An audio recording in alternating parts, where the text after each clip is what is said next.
시청자 여러분 안녕하세요. 김동수입니다. 노웅래 더불어민주당 의원이 총선 공천 배제에 반발해 시작했던 단식 농성을 9일 만에 중단했습니다.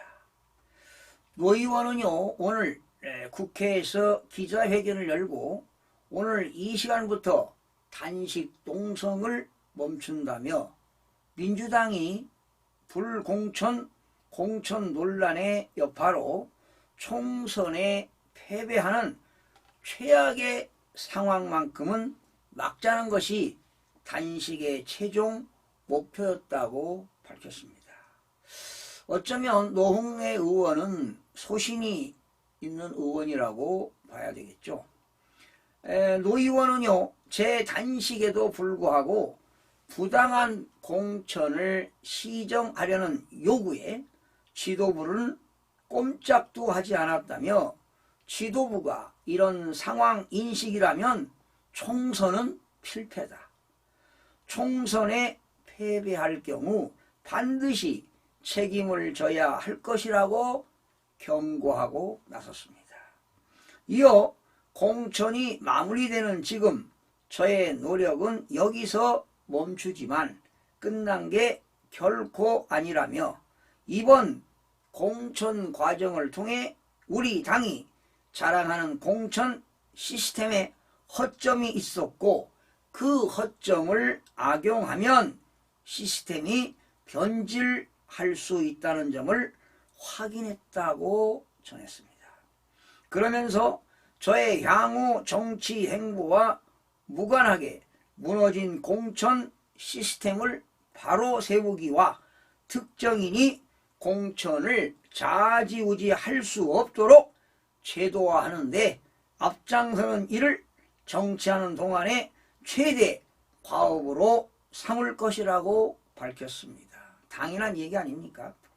노 의원은 민주당 내에서 부당한 공천이 공공연히 자행됐고 실망을 넘어 절망한 것이 사실이라며 하지만 어떠한 경우에도 4.10 총선에서 반드시 무도한 윤석열 정권을 심판해야 하는 시대적 요구 또한 분명하다고 강조했습니다. 야당 의원이라면 정부와 여당을 견제하면서 비판하는 것이 당연한 일 아니겠습니까? 그래야만이 국가 발전에 조석이 되고 균형을 잡아 나가는 것이라고 봅니다. 노 의원은요 정치 인생 평생 민주주의와 의르편에 서서 민주당 정신을 지켜왔다며 한 번도 개파의 눈치 보는 정치를 하지 않았고 손해가 있더라도 대의를 따르는 소신 있는 정치를 해왔다고 피력했습니다. 이런 바탕 위에서 최선의 길을 찾는 생각이라고 하면서 기자회견 후 노 의원은 기자들과 만나 탈당 여부에 대해서는 부담을 갖지만 싸워보고 더 싸워보고 노력해 볼 것이라며 구체적으로 사람들의 이야기를 들어보고 판단할 것이라고 말했습니다. 그러니 진로가 어떻게 될지는 아직은 불확실합니다. 민주당 시스템 공천의 대표적인 것이 경선을 원칙으로 한다는 것인데 지금 현역 의원 상당수가 단수 공천이 됐다며 경쟁력이 있는 원외 후보들이 피눈물을 흘리면서 준비한 모든 것들이 하루아침에 물거품이 됐다고 지적했습니다.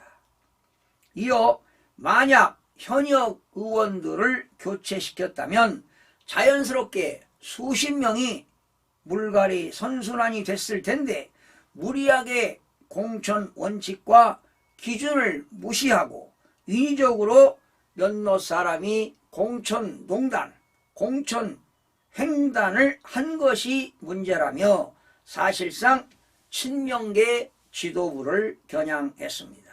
노 의원은 친명계 좌장격인 정성호 의원이 비명계에서도 공천 배제 대상이 많다고 주장한 데 대해 손바닥으로 하늘을 가리는 얘기라고 하면서 시스템 공천됐다고 한다면 확실하게 총선을 필패할 것이라고 비판했습니다. 노 의원은 지난달 22일 자신의 지역구인 서울 마포구 갑이 전략지역으로 지정되자 이에 반발하여 국회 당 대표실에서 무기한 단식 농성에 돌입한 바 있었습니다. 당 전략공천관리위원회는 노 의원의 지역구의 영입인재인 이지은 전 총경을 공천을 했습니다. 시청해주신 여러분 고맙습니다.